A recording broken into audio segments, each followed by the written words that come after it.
How are you? Oh, look at your face. I know, I shaved. I So shaved. smooth. I know, I decided that I didn't want to get super lazy, and I thought for our upcoming guests that it might be nice that I trim a little bit. So Oh, that's so sweet. I'm I just kind of know hold on, just getting this going here. Okay, that's better. we'll Gallery have, view. we'll have to get our And get our viewers to weigh in, and they can do like beard or no beard. It'll kind of be like how when Howie Mandel was hosting Deal or yeah, No Deal, and it would exactly. do like beard or no beard, but they wouldn't have cases then because you couldn't open up the case and it would be like hair or no hair. So I don't know how we would Yeah, like because they replace could the open case. up the case and there's a picture of you, Okay, beard, right, clothes, no right. beard. Photo, I just guess. photograph. Yeah, no, that's true. They could totally do Or that. you mean you just have a human skin. It's I, just that's so totally, morbid. Just totally. like, do you Yeah. like just skin? Do you like skin with hair on it? Like, I love how I just rolled out of bed and the first thing that we're talking about is my beard. I think that's I know. And I I love am it. also like a little bit, I was going to ask you, Hiiro, are you a morning person? But I think you kind of answered my question. Fuck no. No, I know. I know. I'm a midday person. I like getting up at a decent hour and I like going to sleep at a decent hour.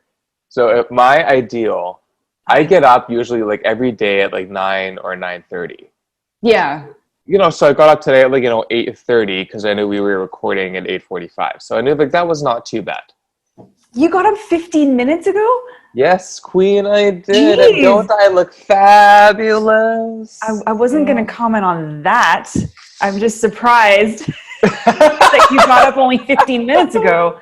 Yeah. Oh my gosh. No, I, I'm always up at 9 or 9:30 usually, and then I go to bed at around like 11:30 or midnight, on average. Usually midnight. I usually like to stay up till midnight or slightly after, unless I'm really tired. yeah. And see, Hero's always texting me like last night at like 11 o'clock. And I didn't get it till this morning. So I'm like, I'm in bed by like, I don't know, like 10, just before 10. But maybe I sent it to you for that reason because I knew that when you would wake up, you'll wake up to this random message and it would be like, True. what was he thinking at that time at night? How do you know that you didn't wake me up from that text message? I mean, you didn't, but. Well, it's not my responsibility for my friends to Oh, balance their phone on, right? okay. If you were saying to me, I've got an emergency that I need my phone on 24/7 because I'm a nurse or I'm a CIA agent or I'm a special, spy of drag queens of some kind for TMZ, sure, I get it. Of course. But if We're average if people, you're just though. average, Rachel Rosen, like whatever, I don't give Rosicato, a shit. 24/7. Exactly. Right. Exactly. Yes. And if you don't get Great. that term, then you can check out our previous podcast, which we use some lingo that we're starting to come up with for our own And brand. say it again because I kind of spoke over you. Hashtag Rosicado. Rosicado. Like Rosicado. Rosen with no N and like an avocado. Right, without the AVO. Yeah. Because the Yeah. AVO is so So 2003. the what? Because the AVO and avocado is so 2003. Oh, 2003. Sure. Is that when you were born?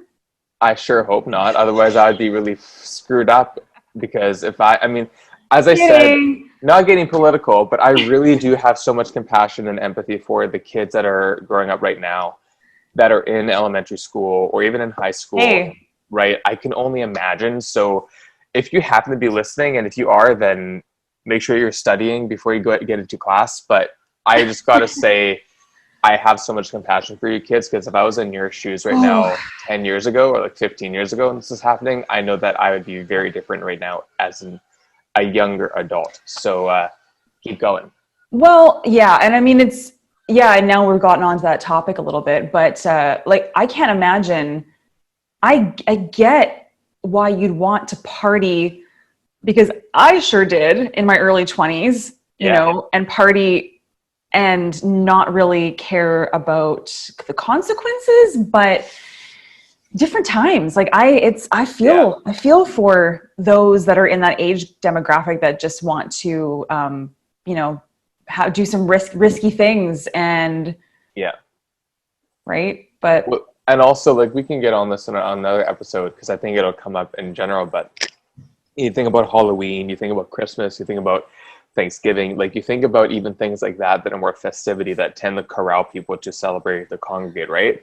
And you think Yeah, about, especially like Halloween, because you know pyrotechnic stuff is really connected to Halloween for a lot of people. So like fireworks and like being in sure. parks in Vancouver Sure. at least. I don't know if Sure. it's I the same guess way. I never really thought about it that way, but yeah, sure. Well, yeah, like a lot of adults, if they're not, yeah, and usually alcohol is involved or some kind of substance is Of involved, they're course, also yes. they're also doing like fireworks because there's so many open parks in my neighborhood, in my area. I hear fireworks or crackers going off all the time during Halloween. It's really it's quite Yeah, phenomenal, that's you know. true. So Yeah, anyway, so very today, true. Yes. so today for our episode, I'm going to be leading in our guest because, which I'm really excited about, is that as I like make Pull sure my eyes the are sleep tethered. out of your eyes. Yes. Okay. Let's take that again. And part act or take two. Take two. So our guest today, I'm super elated about, and the reason why I'm so excited about having this guest on the show is that this is a woman that I have the utmost respect for and admiration for, not just for what she has done in her own life professionally, but also what she has contributed to my life professionally and personally as a yoga teacher, as a professional, as a human being, and the development of my own career path to being a successful yoga, spin, and Pilates teacher, and just an overall human being.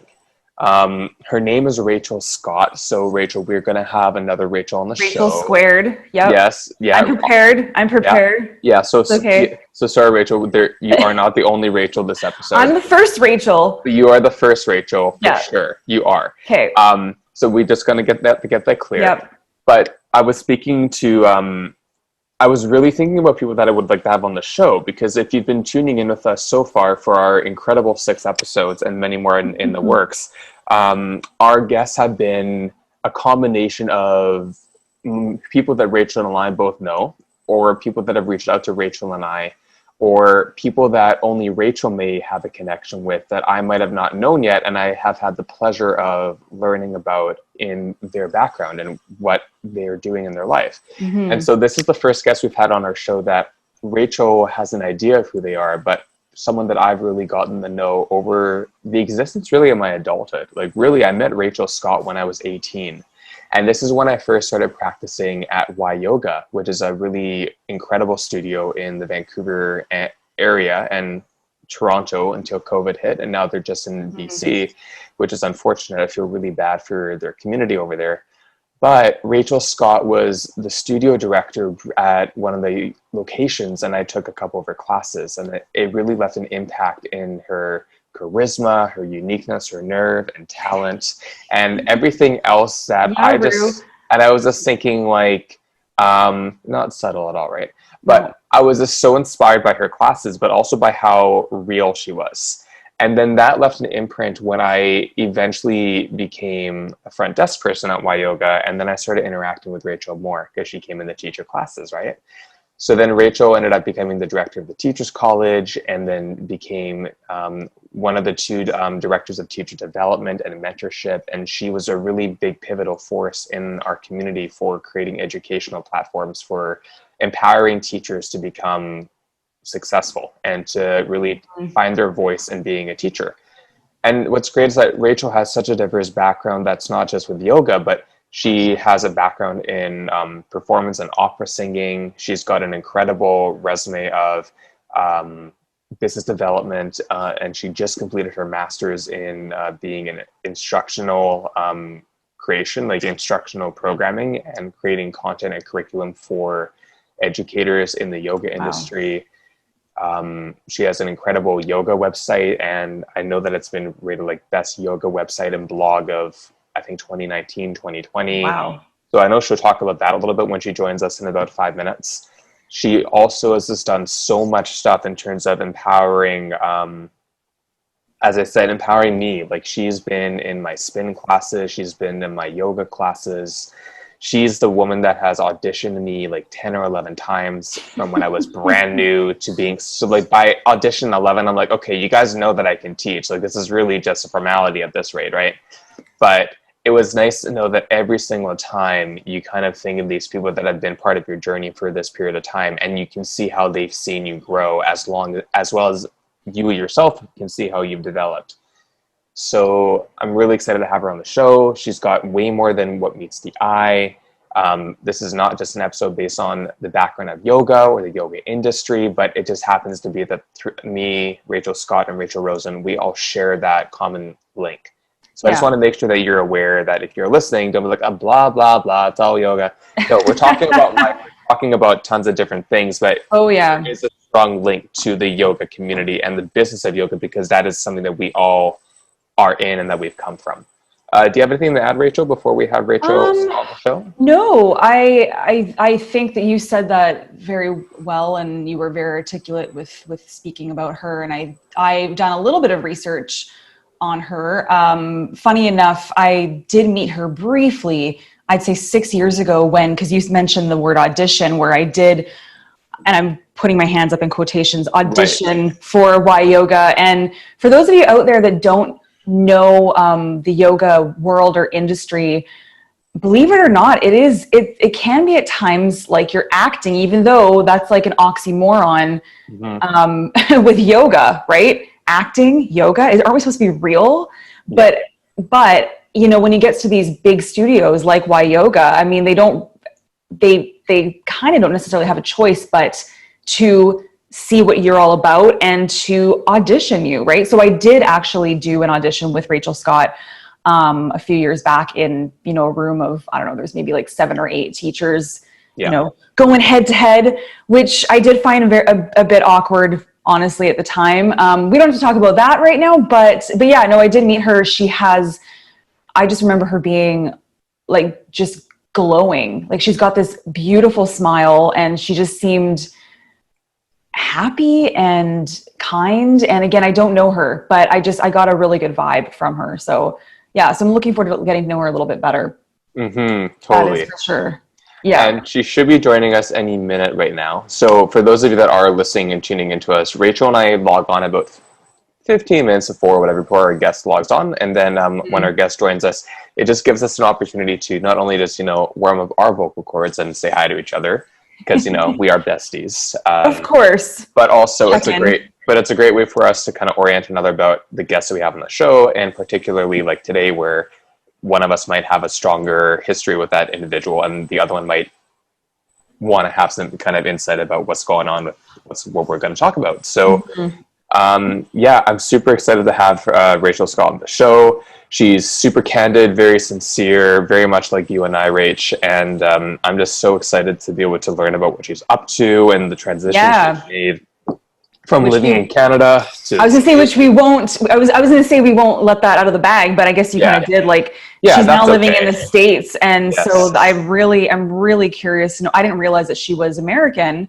And she built such a huge following and community for herself and what she was doing in the community with yoga in Vancouver. So I'm interested to know what that transition's been like. So with that being said, that's not necessarily a yoga topic. I really just want to know how it's going for her there. So I can only imagine the amount of juice she's got to share with us. I think she's joining us right now.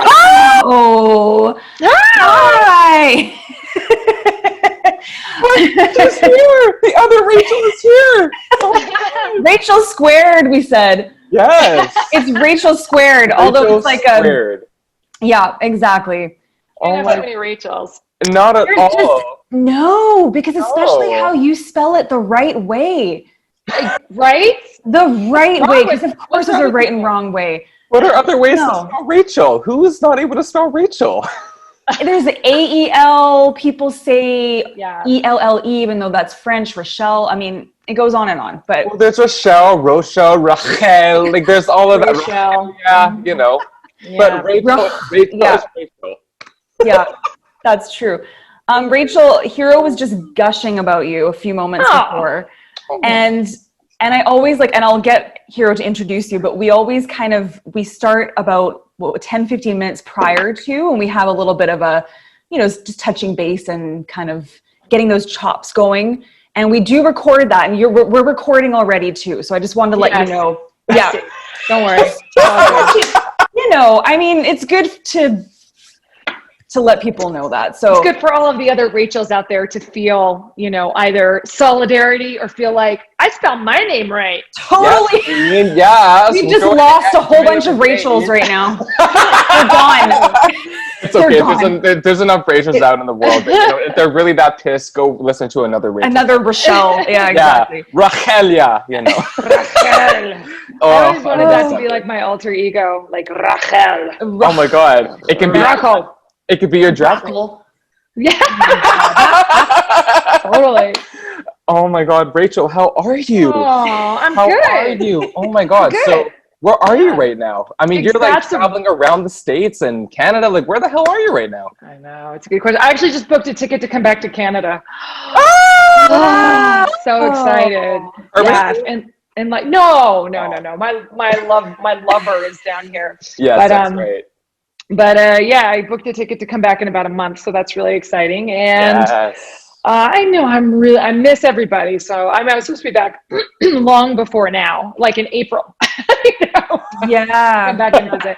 Yeah. But I'm in Colorado Springs right now. In fact, I'm talking to you from the Institute of Anatomical Research in Colorado Springs. Oh my God! Look at those faces. Look at.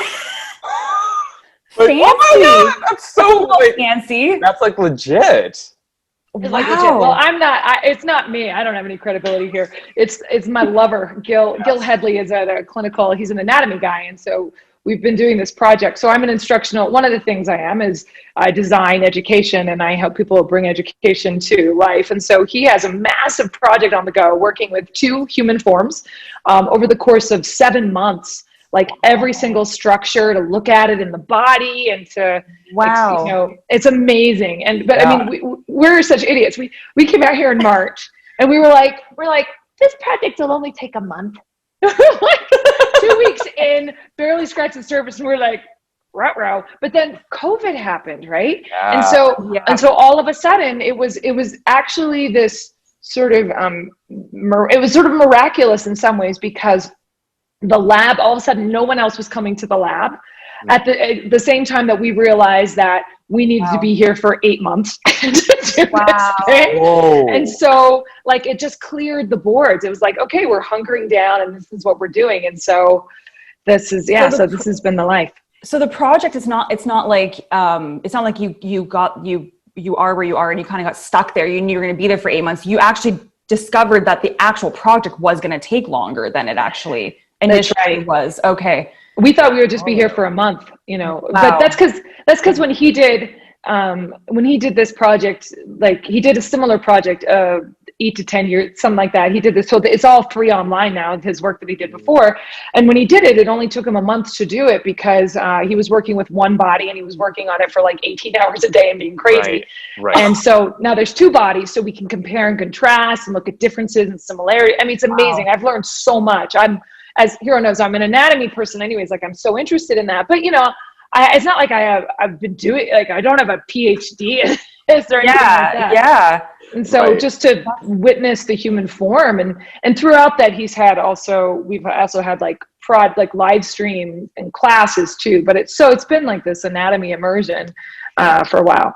And then I was like, I'm tired. I don't want to come into the lab anymore. Someone else is going to do your movies. I'm going to sit at home and work on my yoga stuff. Yes, your anatomy stuff. Yes, exactly. And I'm going to go on a startup podcast that has only 76 followers. Suck it.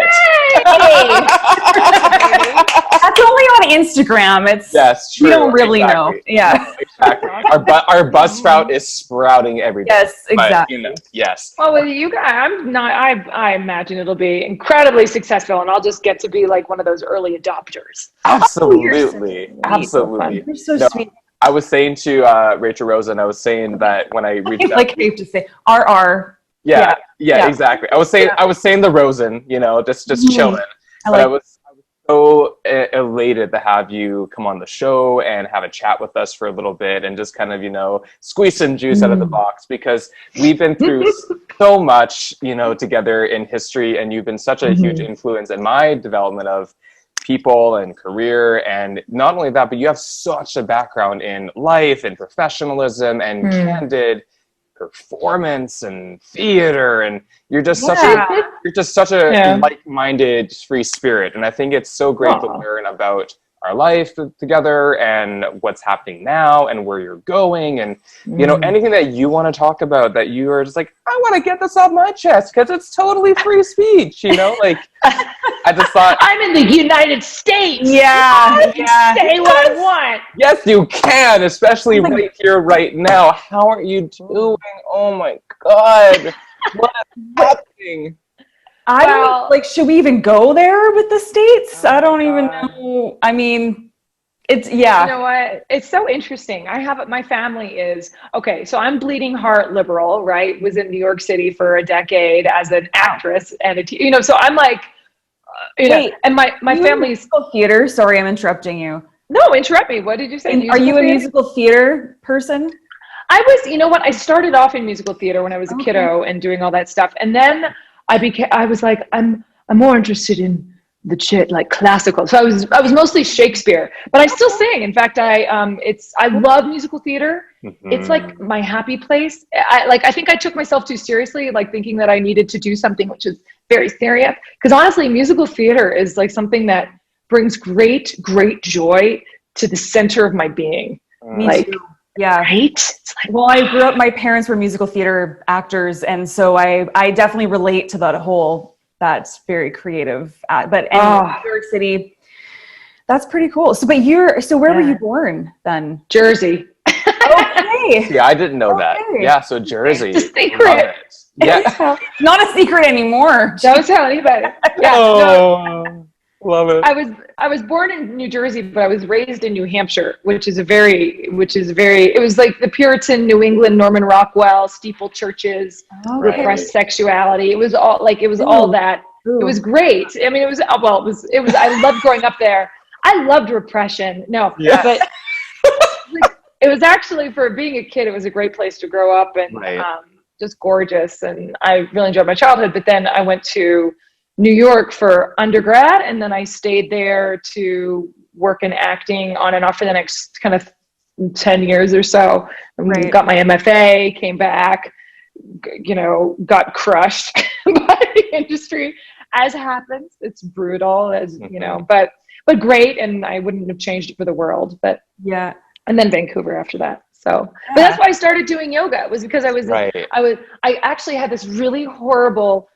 Oh, maybe you guys don't feel this. I had this horrible waitressing job in Union Square with this snotty ass, like blue water. It was like what was it? I can't remember. It was a seafood restaurant, but they were trying to be super high star, and they were brutal to the servers. The management was actually not bad, but the chefs were evil. Yeah, evil. Brutal. And it broke me. And I was like, I don't want to do this. And so one of the things that I did was I was like, I love yoga, and I was like, well, why don't, instead of doing waitressing, why not be a yoga teacher? That's amazing. Why not do that? Yeah, totally. You'd been practicing for a while already, or was it like a floating thought? Oh, yeah. I'd been practicing since 97, 98. And then I didn't do my teacher training until 2003. Right. So, so I've been practicing for a long time and really loved it. And then, but once I did teacher training, it all became this kind of snowball. Like my life was a lot of arts and a little yoga, and then the pendulums changed, and it became, especially when I moved to Vancouver, it was like became more yoga and less in the arts. And so now it's yoga. And the rest is history. Well, yeah, and that makes sense though, because one thing I was thinking about, the shift from being in America, being in that time, in that generation, moving to Canada, especially at the boom of the yoga business and industry. So timing was part of it too, and supply and demand was way less. But then also just being talented and having a gift would also stand out as well. And then fast forward, 11, 12, 13 years later, roughly. And then moving back to the States, I can only imagine the shift and the contrast that you've gone through and the processes of being in either country and the growth you've made and those steps you've made for where you are now is really fascinating and inspirational, like to me, to understand what inspired those changes, what were the struggles, what were the challenges, and what were the triumphs as you were being in the professional industry, a corporate industry, but also then being freelance and being contractor. It's got a whole paradox of everything. And I can imagine what you were going through was very developmental, but therefore a huge contrast. And I'm very curious to know whatever you're willing to share about that. How was that for you? I mean, it's a loaded question. So,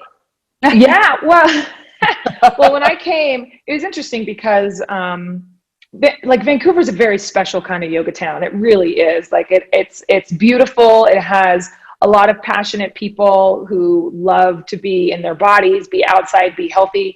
And so it's a little different than just going, like LA and New York were like the first big yoga cities, right? Yes. And so when I was in New York, and yoga was still like this weird thing where you're like, are they lighting incense? Like, what's happening? Like, it was still like sort of shrouded in mystery when I started practicing, 22 years ago. Oh my God. Right. So there's that. So, but then coming to, New York, it was kind of like, I was at the beginning, I was at the rising of the yoga, when yoga was becoming more and more mainstream, basically. Yeah. And then when I came to Vancouver, smaller cities, and Vancouver was ahead of its time in a way, just because of the personality of that city. But even so, it was kind of like yoga was just sort of picking up. And so for me, I've never been interested in being just the yoga teacher. Like I love education, as you know, and I always and I was trying to almost recreate the experience that I had in New York City here. So that's why I was attracted to YYoga, because they were the closest thing to Yoga Works. They were but they didn't talk to me for like a year and a half. Like I came into town and I was like, and they were just starting. They hadn't even opened yet. And I was like, I want to work with you. And they're like, we have our team. Mm-hmm. And they were like, so it was funny, but I think that a lot of yogis face this now, which is I'm passionate, I have skills, I've studied, and how do I get in the door? It's it's so hard, especially now, right? Mm-hmm. Yeah, totally. Well, that's something I was going to talk to you. I mean, continue with what you're going to say, but I definitely want to touch on that as well, is just the difference between what it was like back then for yoga teachers starting out and what it's like for them now starting out, especially with the pandemic. And how realistic is it that, honestly, how realistic is it to be financially stable? Like, is it even a thing that a yoga teacher can just be a yoga teacher and teach full time and that's their bread and butter? Like, I personally, I never felt like I could do that. I always had to have something on the side to keep it going. But I also feel like Vancouver is bloody expensive to live in anyway. So maybe it depends on where you live. But yeah, I know. I know. Yeah. No, I think you're right. And this is, for all the yogis out there who are listening, and I'm similar. I always had something else. It turned in that my something else on the side happened to be working as the teacher training director for their program. But that's a corporate job. That's like a managerial job. And I did that on the side. And so, for all of the aspiring yogis out there, first of all, I love you and bless you for your passion. And also what I like to say to people when we're talking business is, just like your yoga practice should serve your life and not be your life, your yoga teaching should serve your life and who you are. It shouldn't be your life. So we want to create realistic expectations about what a yoga career is. And we also want to really do those check-ins frequently to say, like, okay, am I still being served and joyful so that I have time for my own practice? Like, is this serving the richness of who I am? Because if it's not, there's no prize in being a full-time yoga teacher who's teaching 32 classes a week if you're burnt out and you never practice. Yeah. Right? So it's kind of like yoga is one of those beautiful careers that we can do where you could teach 2 classes a week or 1 class a week, and you can like have a whole life, and then you can do that and not have to necessarily use it as your money pit. So when you're just starting off, it's like, start off slowly, and also start off locally. Like, and this includes the pandemic. So right now to be a yoga teacher, and it's like, I run a teacher training and I'm kind of like, okay, what we're going to teach you now is how to actually teach online. And there's going to be a separate module later when I get you in a room and we look at how you teach in person. But it's kind of like, in the same way, you want to start off your life slowly and you say like, okay, I'm going to teach online to my friends. Okay, I'm going to start building my community locally. Like, rather than have this idea, I think we're past the Keno McGregor era where you just have these like yoga rock stars, or yeah. I almost forgot about her. No, but that name I just haven't heard in a while. So anyway, yeah. Or the yoga, what is it? Yoga girl, the other Rachel. Oh, Rachel Braden or whatever. Yeah. Yeah.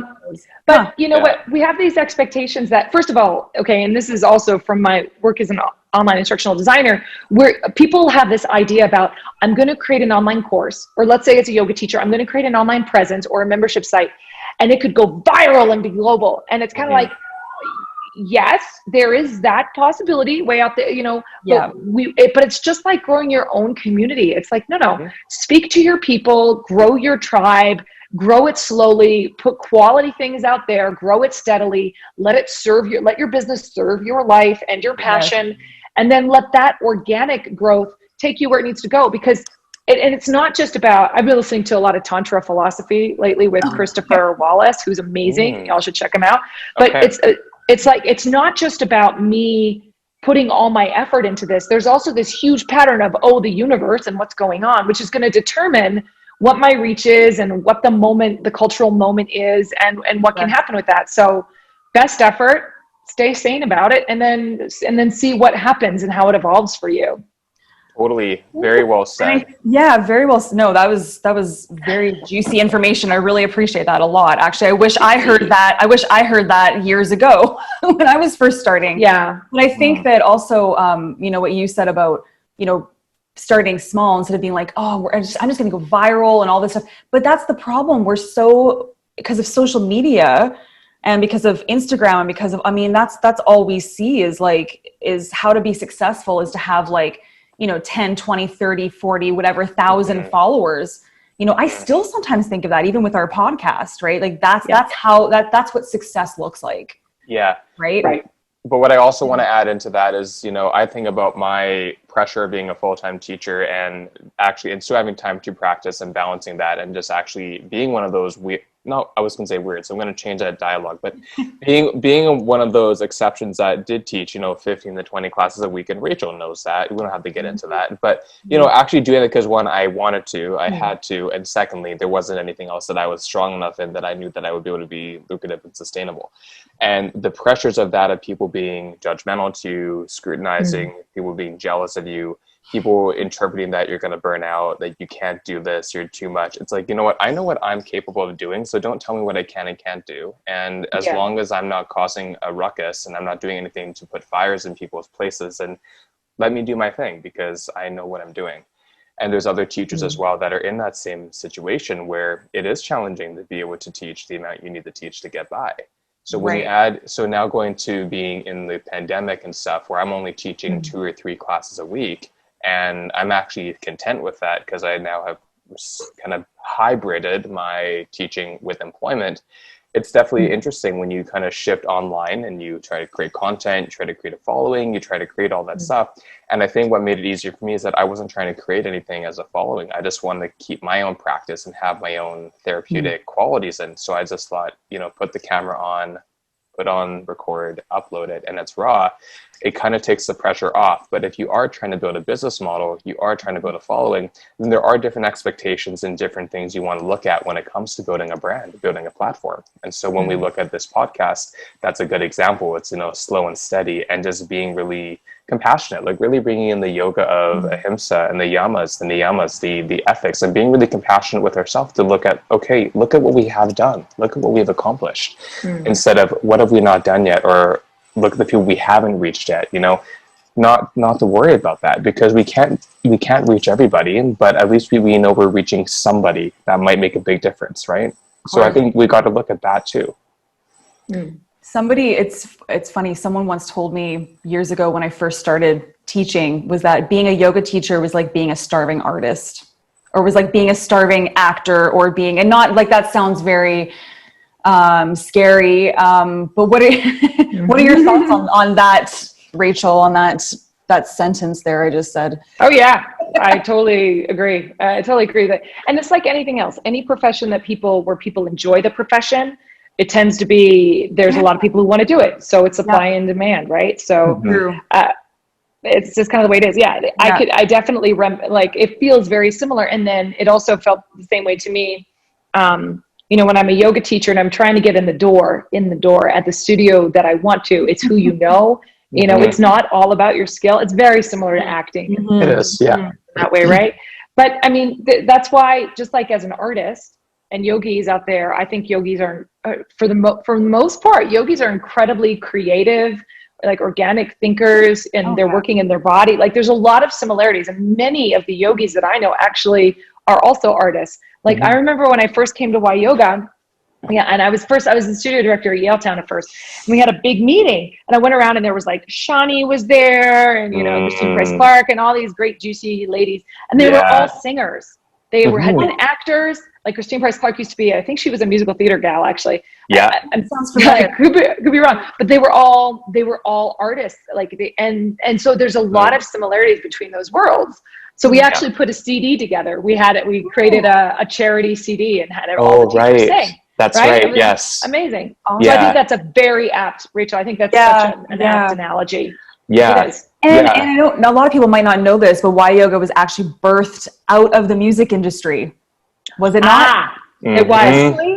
So funny enough, so I actually worked at Network for a while. While YYoga was being created by Terry McBride, who owns Network, and Network is a record label in Vancouver. And that's, interestingly enough, so that all ties in to the creativity, to the, you know, that's the style or type of people that tend to be attracted to yoga, maybe free-spirited usually. You know, someone said to me once as an actor that, and this is kind of a depressing thing to say, but they said, look, if there's anything else that you can do it. Like, and I'm like, okay, but I think that how I would transmute that now is, I would say, like, if you want to be an actor, great. And if you want to be a yoga teacher, amazing. But it's kind of like, if there's anything else you can also do for financial stability, do it. Like, I would say, use all the skills you have and then let it evolve. Like, if you wind up becoming a full-time yoga teacher, great. But don't tear your life apart in the meantime, because there are other things that also need to make us happy, like being able to buy a nice sandwich or like a latte occasionally is nice, you know? So I think true. Slow and steady. And it's like, yes. And sometimes I think like, I found this as an actor, it's like when we do what we love as our profession, sometimes it kills the joy of doing that thing. It changes it. Totally. You know, so I think there's also a purity sometimes. I mean, and I think yoga teachers should get paid. Don't get me wrong. Like, you're giving a service, but when it becomes fear-based, and when we need to, or when I need this studio manager to like me so I can get hired, and that starts to feel like I might compromise who I am or how I have to act around them, and then you're kind of like, okay, how do I create good boundaries for myself so that, again, this can serve my life and my students? Well, and Rachel makes a really good point of that, because that's something that I've had to go through constantly in my career as a teacher. And Rachel even experienced this with me, which is actually really awesome. Like, I bumped into Rachel. I was thinking today, like, Rachel. I bumped into Scott. Okay, thank you. I was like, just clarifying. I was like a little confused there. Okay, yep.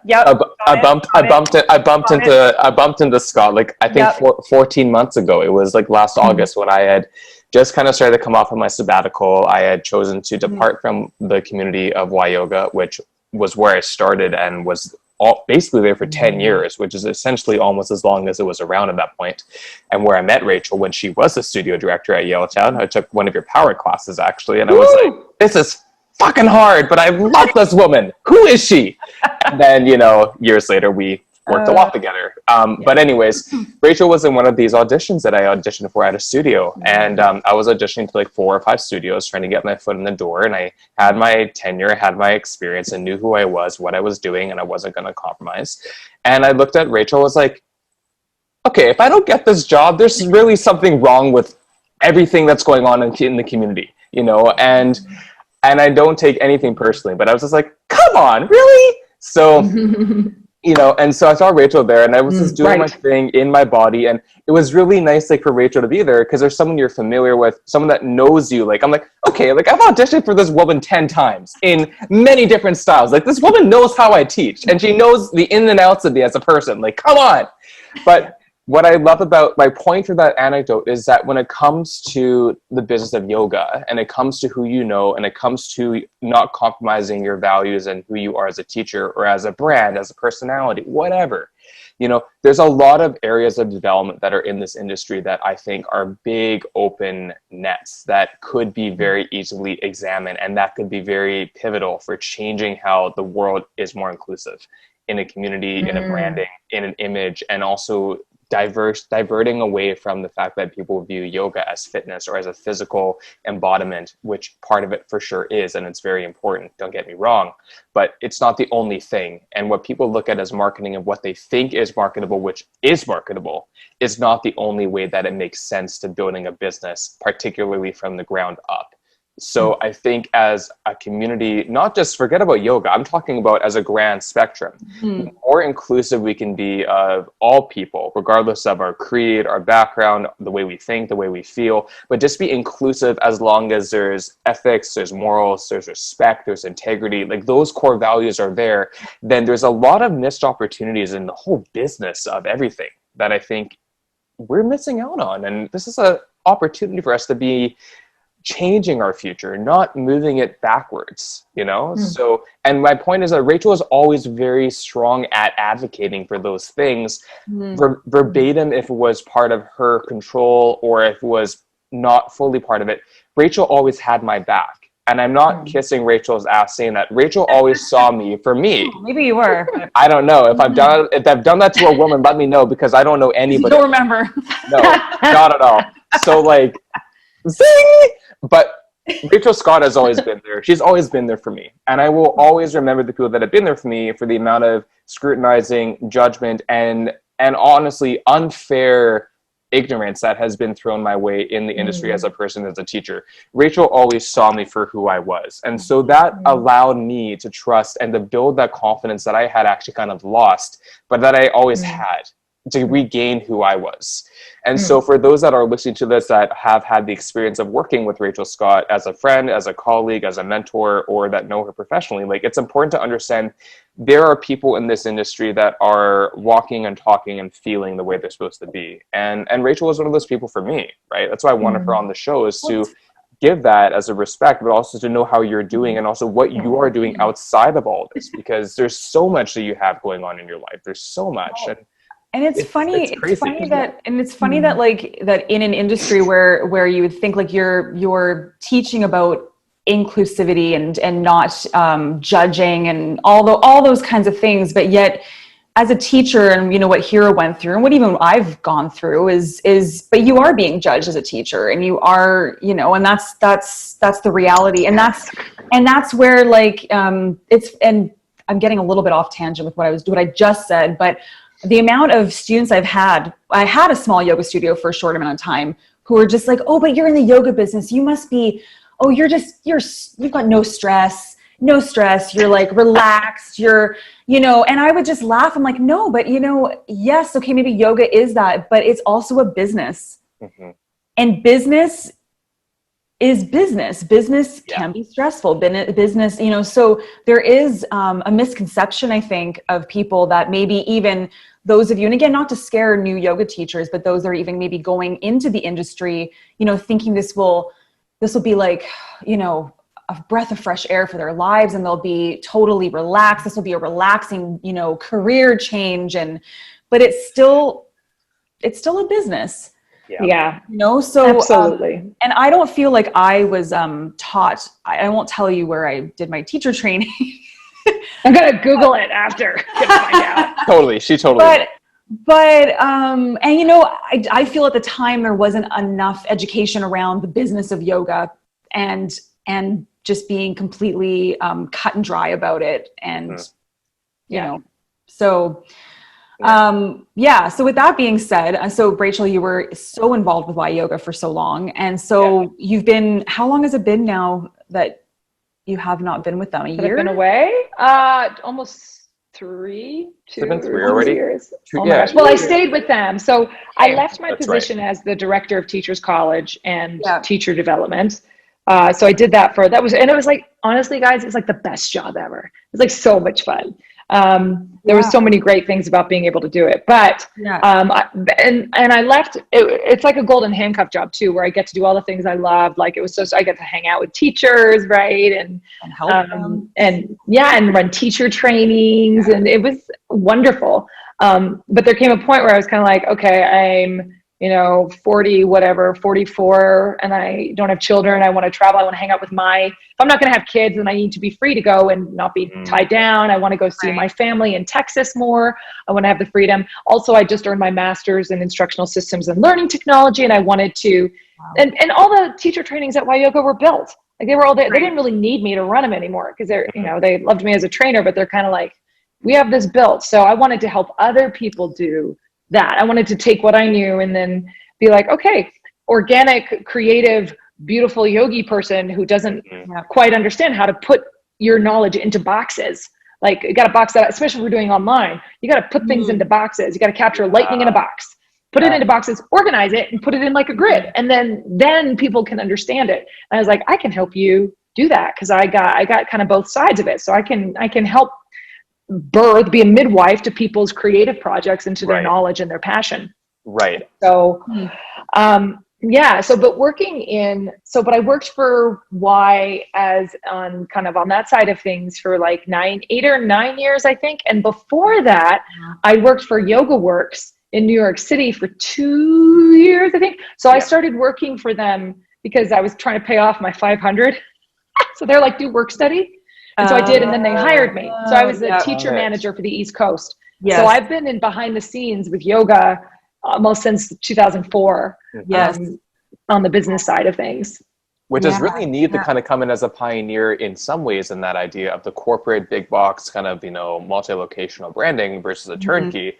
Because you then get an idea of, okay, I've been in North America. I've been in the States, here's what's happening here. And usually Canada is a ripple effect of the States. So then you kind of see, okay, we have this studio here. And it's not like a secret or whatever. Like YYoga said very transparently, like we want to be similar to Yoga Works or Pure Yoga in the States and in Asia. And of course, what you see is what you want to do. But it was interesting how you don't want to copy something, but you want to find something that is your own brand, your own niche as well. And so that was kind of neat to be a part of that, even as a front desk person getting hired and watching the video. And it says, here's where we're going. We talked to Patrick Creelman, blah, blah, blah. And from Whistler and then to Pure Yoga in Hong Kong and then now Pure in the States and now Equinox owns them, and Yoga Works, and I've been to Yoga Works in New York, and Yoga Works. They've all closed.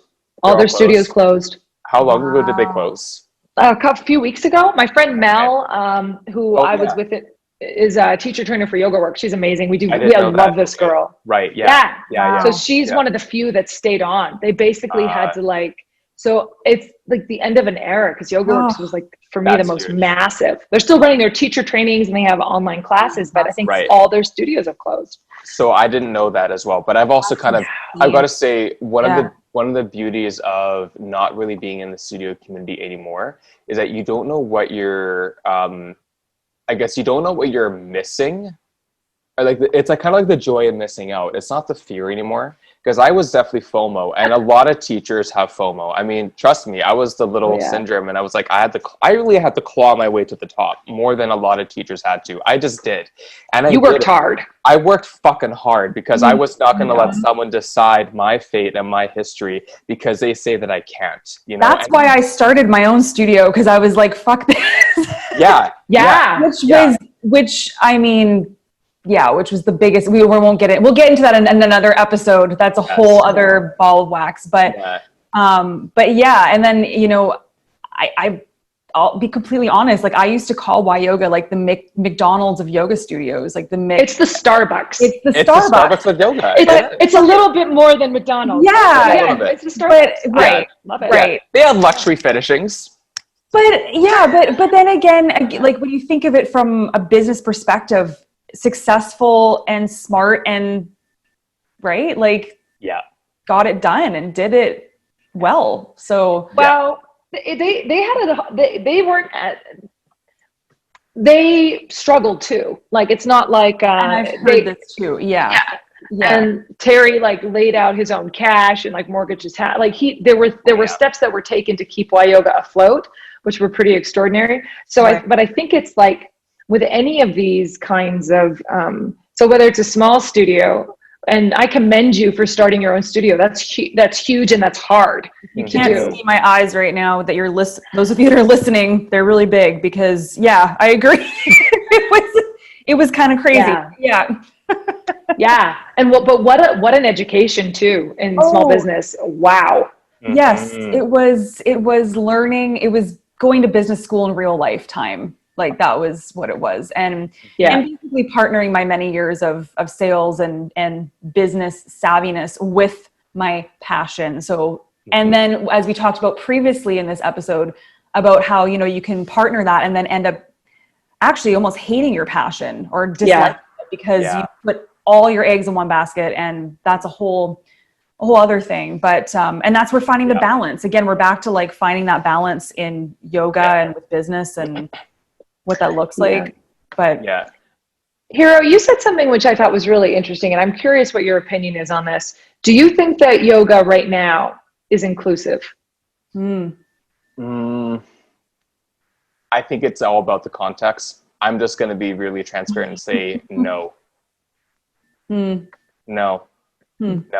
And also, I'm not afraid to say that I'm quite jaded and skeptical in a lot of ways too, just based on my own experiences. But I can also refer to what I see on social media, what I see in Vancouver's community and society. And I'm not being critical in a sense of like, I have a lived opinion and that's my thought. But you know what? I'm also not teaching in the studio community anymore. And it's also, to be honest, not a desire. So I'm very impartial in terms of trying to appear or appeal a certain way. And I call it as it is. Doesn't mean it's right. Doesn't mean that it's the reality, but I'm also free to share my perspective and how I see it. And I feel that there's a lot of really good intentions. I think there's a lot of really pure intentions, but I don't think that they're necessarily contributing to the greater effect of what the inclusivity of this current era is trying to stand for, if that makes any sense. Yeah. There's a lot of talk and maybe not enough walk.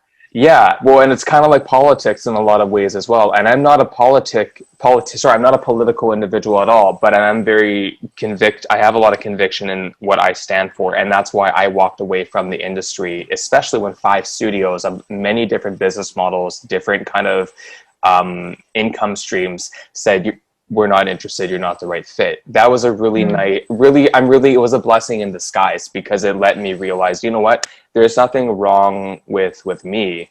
It's just the way that this is the industry, that this is what people are seeking. And if that means that that's what they're seeking, then I have enough self-confidence in myself and everybody else that's in my situation too, because we're not alone. We're never alone. Then that's a sign not to stop sharing your passion, but to maybe shift how you choose to share it, right? That's just what you have to do.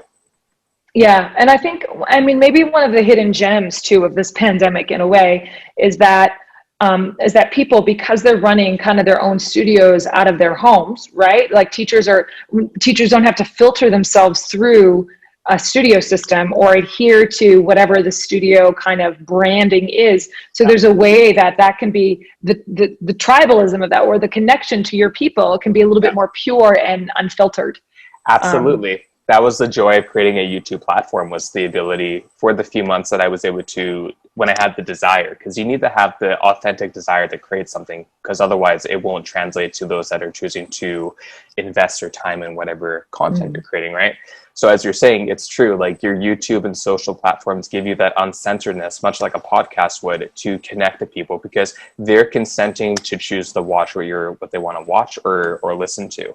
It's not as if they're coming into a space physically like a brick and mortar studio. And I'm talking YYoga, Semper Viva, May It Rest in Peace, and all these other spaces, like, or whatever, where it's like, I just paid $25 frickin' for a space of literally my body dimensions to listen to something, and I'm not happy with the results. Yeah, the average person will understand, well, deal with it. That was your choice to go. But if you're using your time on a digital platform that you're not paying for, then it's really not anything you can complain about. Your own reactions are your own demons, right? They're your own retaliations. So when you build a community in that way, yeah, you can edit your content and you can censor yourself. Of course you can. But if you have a niche market, as you were pointing out, you have a stream of people that you know you're trying to reach. Now is a great time during the pandemic to create those platforms, which many teachers have. I've seen it. And it's really great to see those teachers finding a voice that maybe they felt that they weren't allowed, in quotation marks, to share it without being scrutinized or even written up or fired or taken away from their stability in a studio setting. Do you guys remember Will Blunderfield? Yeah. Blunderfeld? Okay, Yeah. so Will was such a unique voice. He was just out there, man, and was wonderful. And his tribe, his people adored him. And yet he had a hard time. At some point, there was some friction with the studio system because he didn't fit into the box. And so it's kind of like individuals like that, or Hiiro, you, who have a unique voice. It's kind of like, this is the chance for you to have a space where you don't have to smooth out your edges. You can be exactly who you are. And I think and share the gifts that you particularly want to give. And I think that's a really nice, let's say, silver lining. I agree. I think you said that very well. And I think there are some other people in this industry. And because I only know Vancouver, I'm really not that well spread in the community. There are actually quite a few, including Will, who I actually adore and respect very much for what he has continued to rebrand and to resurface, really like a phoenix rising kind of moment for those that do keep in touch with his branding and stuff. There are a few other men in the industry, and in respect to just their own privacy, that there's like a kind of like a black sheep kind of crowd, or I like to say the rainbow sheep kind of crowd, right? For some of us, there's like 4 or 5 of us gentlemen in the Vancouver industry that are those leaders. We are those true, we are those earthquakes that are making a difference in how people view the world and that need to see the world differently, whether if they're ready for it or not. At least whenever those people that are ready for it, they know that those perspectives are there. I kind of like to look at it in some ways that, not that we're before our time, but we are most certainly bringing stuff to light that people are not ready to face, or that people know that's there, but they're not ready to acknowledge the fact that they might actually be contributing to something that is not healthy for the way that we live or look at our lives.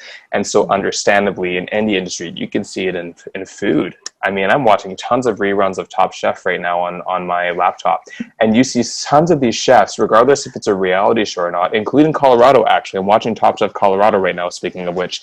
You can see a lot of these chefs that are ahead of their time, that are building ripple effects, and that are getting tons of slander for opening up restaurants that have a different viewpoint. But these are the leaders, like look at Julia Child. That's a really, straightforward example. She was before her time. It's no different in the yoga industry, whether if it's on a city level, a global level, a international level, it doesn't matter. So I take a lot of pride in what I've created and what I've spoken for, because even to this day, it's fascinating to bump into people that know me that I don't know, and they say, thank you, Hiiro, for what you said in this class, or thank you so much for writing on your website whatever you spoke about men's health or sexuality or about the business of yoga, and I've been able to reach tons of teachers who've reached out to me that have wondered, where did I go? So it's interesting how you can leave a lot of an imprint on your community without even knowing you did that. And that kind of feels more rewarding than having 20 classes a week and making 40 to 50 grand a year, but feeling like you're working for $20 an hour with no benefits and no stability. It really gives you that satisfaction feeling, you know what? All that effort that was put into my own development and helping other people actually did pay off. And that there is an imprint regardless if it's right now or not. And so what I'm wondering about that, Rachel, is that in your experience of being with teachers, being out of working up a corporation, being in the States, working with different but related fields, what are some things that you've noticed that are similar but also very different? What are some contrasts and similarities that you notice from your career shifts to your personal environment and what you're doing with your life? Well, it's interesting because when I left YYoga as a director and was still working for them, I started to branch out into consulting. And, I work with yogis all over the place. I work with yogis in the UK and Australia and Bali and Canada for sure, and the States. And so working in Bali is hard. The time change is rough. Finding times to meet is tricky. But so in a weird way, my physical location in the States is interesting, but that my work is completely unaffected by where I am now because my work is all online and is all virtual, and it has been for a couple of years. So with that, I just notice, not to be too corny about it, but one of the things that I do notice is how similar people are, at least in the places that I'm speaking to them. Let's keep in mind, I'm speaking to mostly women who speak English, right? But, but it's like we're all really struggling with a lot of the same things. The community now is really global. And, the same things that we're talking about here about how to make a business, how to launch your passion, how to, meet your students, how to manage the rent, like everybody's dealing with that. So I think that's kind of a cool perspective to have. And it's also just exciting to reach out because I think that the communities in Australia is pretty booming, but I would say that the yoga communities in Europe and Australia are slightly, it's a little bit like, the United States to Canada. There's a little bit of a drag. And so it's a little bit newer to them in terms of kind of this yoga mainstream thing that's happening. So they're kind of on that roller coaster. So, it's not like they're behind, but there's just a different kind of cadence to how the yoga culture and communities are developing over there. I have a good friend who runs a studio in Berlin. Like, it's really cool to feel how interconnected we are in this kind of web. That's really neat. That's really neat. Well, and then also, because of the pandemic, everybody, once again, it's worldwide. So we're all in the same boat. We're all all these studios and yogis and everybody's dealing with the same thing, right? Yeah. So whereas, you actually had a bit of a running start there doing your stuff online because now everybody's having to, deal with this. So you had a bit of experience prior to this whole shift and change, right? So yeah. Well, that's why I did. Did I mention this earlier? So one of the reasons I went to get my master's was because I took an online course with one of my favorite yoga teachers. I adore him. He's amazing. I've taken workshops. I took a workshop with him in London and Toronto. Like, I would travel for this guy. He's awesome. Yeah. And I took an online course with him and I was like, I want to kill myself. And I was like, oh, it's hard. Like, it's just tedious. And it wasn't, right. I'm like, and so I thought, you know what? I don't want his magic to get lost because of this format. And again, I'm kind of like, I'm someone who's sort of left brain and right brain. Like, I have enough of the right brain to be a yoga teacher and to be creative and stuff like that. But I also get the structure of things. And I thought, I just want to help yogis do it better so that we can share this knowledge in a way that actually is impactful and doesn't make people drop out of the online course halfway through. It's like, how can we create these engaging experiences and do it well? And so, so that's why, because I was thinking, I want to create online courses that don't suck. Mm-hmm. And I also want to help others create online courses that don't suck. And now we happen to be in a world where we have to. Yeah. But I think it's so good for yogis because the trick for yoga, and honestly, I think that we're going to go back to people meeting in person. People love meeting in person. So when we can, I feel like people will get back in studio, but at the same time, the world will never be the same. And for yogis and it's like massage therapists, chiropractors, yogis, all of these personal trainers, all of these groups of people, we work per hour, right? It's like, I show up, I teach a class, I get paid. Yeah. We desperately need to have sources of revenue to support, like, to create a foundation and a financial support for our lifestyle where we don't have to be there in person. So online trainings and classes and things like that, it's blown the door open to give people, to lower the bar and the barrier to creating those kinds of offerings. So I think it's going to be so supportive for people in our community to create a few things that it's like, hey, Hiiro creates an online course and then people can go find that anywhere, anytime, and he doesn't have to be there. Yeah. So, I think that's it's an important part of our financial health to have those kinds of things in place. No, 100%. And I want to ask you actually, because I saw that you're an author as well. I am. Is that correct? Yeah, I have what do you not do? calculus. I don't do calculus. Calculus? Does not do calculus. Good to know. Good to know. Do not. Yeah, but some really interesting one I think I saw was on dating. Yeah, so that's my baby. So I've written 4 books, and I have a 5th coming out actually in December. And yeah, it's fun. And so, but the one about dating is, the other ones are more like good yoga books. Like, they're great for people who are practicing at home. Like, one, I just did a giveaway on Instagram for one, which is all about doing little practices, like I call them micro practices, like 2 minutes to 10 minutes. And it just changes kind of our state. It's like let yoga fit into your little life. I love that. I'm a big fan. But the one about dating is the one that's is like my heart on a plate. That's one that it's the only one I self-published. And it's, I wrote it when I was 40 and I wanted kids, and I'd just broken up with my boyfriend. And I was like, fuck, what am I going to do? And I was like, I can either keep eating popcorn, watching Downton Abbey and drinking wine and being sad, or I can get on online dating sites and go out there and at least try. And so I joined every online dating site in a week, every one of them, like there was like 6.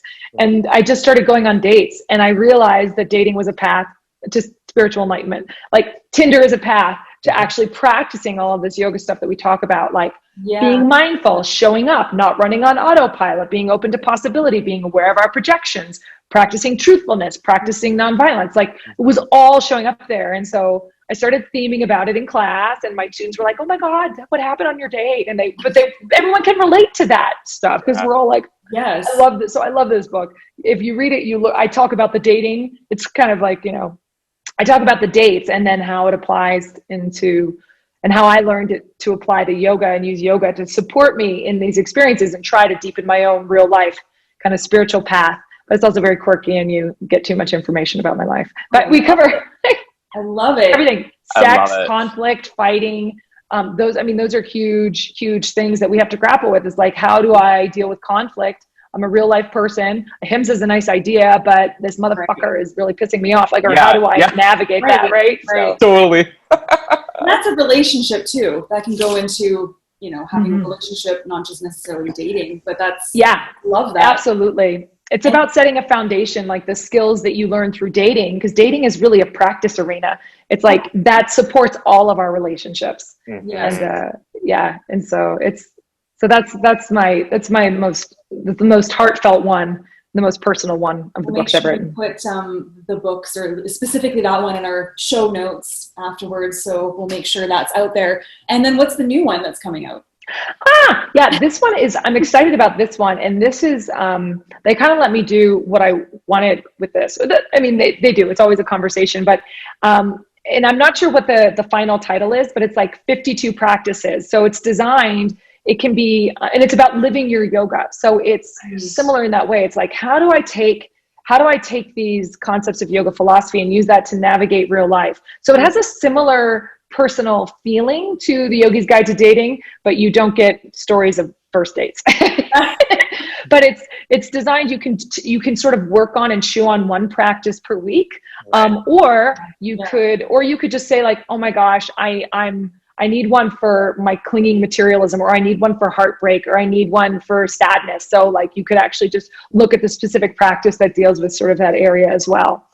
So I'm really excited about this one, because to me, and I'm sure you're like, but it's like yoga starts off as a physical practice, and then it turns into a way of trying to live a more, aware, mindful, connected, heartfelt life. Mm-hmm. So for me, the philosophy and how we kind of apply that and live that is where the magic is, or at least where my heart lies in a lot of what we do. 100%. Yeah. Right. Yeah. I love that. Actually, interestingly enough, I was probably one of those rare individuals that came to yoga through meditation and through those sides of things, not the physical, and did the physical later because of having some severe anxiety disorder and panic and all those kinds of things. So it was prescribed to me to do more of the spiritual part of it, and then move to the physical. So but it's funny. It's interesting because I hear for the most part, it's the physical that attracts most people first, which here it's the gateway drug, but that's it. That's like the I don't know, the candy that you get people to come in, and then you're like, and here's all of this amazing grocery store that has nothing to do with the candy. Yeah. It's so that's the case for sure. Yeah, that's the stuff and the vegetables, the stuff that will sustain you, not just the sugar high. Yeah, here's all the kale. Yeah, exactly. Yeah. Yeah, it's true. I really appreciate that part too, because again, a lot of people do get into yoga for physical, which is great. It is one of the 8 limbs of yoga. Like, it's our physical body is what we live in. So yeah, it's going to come up. But even for me, I was looking at yoga for community, for mental health, for spirituality, to meet other like-minded, maybe men in my community that are non-existent in the traditional community that I come from, or that I'm supposed to come from, which is a whole other debacle, right? So when we have that whole connection to the lineage of yoga, the philosophy of yoga, whether people know that they're practicing it or not, as teachers, we have an ability to kind of sprinkle it in our beautiful ways of words. And that doesn't even mean saying stuff. It can just mean being silent and letting them go through their own inner turmoil, and then finding that beautiful ray of light that shines through them eventually. Years, days, minutes, many profanities at you, throwing a block at you the second moment they have a chance, all that stuff. Oh, goodness. One of the last things I do want to ask you is, because you have done so much, you teach people how to have their own practice, how to have their own business, how to be a yoga teacher. In your day-to-day life, your own daily life, what is something that you can't live without, like something, your daily routine? Do you have, you've probably refined it over the years, but I think for someone who has so much knowledge and experience, even I want to know, like, what does Rachel Scott do every day? Well, okay, and I don't like, I'm like a human, right? So there are times when I'm super good at doing the things I know I need to do that will support my life. Yeah. So, like, for example, what I've been really good about lately, and this totally, and this is making me happy, I'm just such a nicer, better person when I do this, is that I get up in the morning and I've been working on learning something. So I've been listening to a lot. I mentioned Harish, he's wonderful, and he's got so many free resources out there.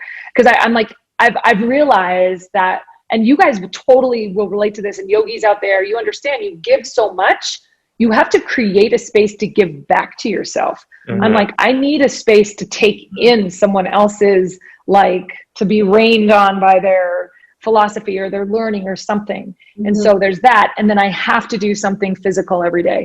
And it doesn't always have to be yoga. Like, right. I'm a big fan of jumping up and down and doing squats and doing things like that. But if I don't do something physical, let's say 6 days a week, and it doesn't have to be something crazy, but if I don't, I become a raging bitch after a couple of days.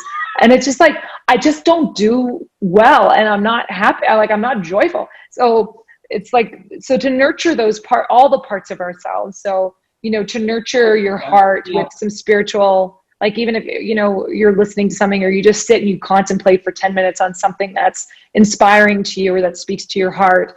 And then to do something for your body, whether it's yin, or whether it's like squats, or whether it's like a 30-minute yoga practice, who cares, right? Mm-hmm. Just something. And then most of our day is spent so much in our heads that part kind of gets taken care of. Mm-hmm. You know what I mean? But it's like, so creating like a holistic practice that addresses our whole selves, which I think is what yoga speaks to a lot, these psychophysical practices that, because they're recognizing, like, hey, it's not enough to just live in your brain all day. You actually need to get out of that and be in your heart and be in your body.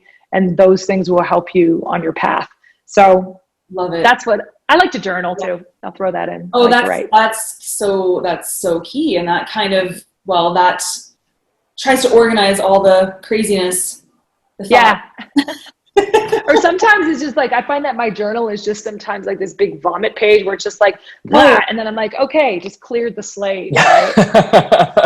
Always purging. Nonsense. I wouldn't want to read it ever again. No, and isn't that, I remember learning that in high school about free writing, right? Just free writing, and just there's no agenda, and actually that's helped me a lot. I don't do that enough, to be honest, but just getting a piece of paper and a pen, so not your computer, everyone who's listening, physically taking your pen as a extension of your body and your mind, your brain, and just going for it. I mean, not having just whatever comes out of your hand. I mean, it's that to me is like freedom.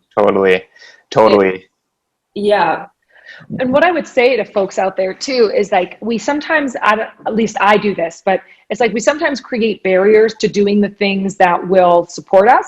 Like we're like, I mean, like, oh, it's like, oh no, I could just go right to work, or I have so many things to do.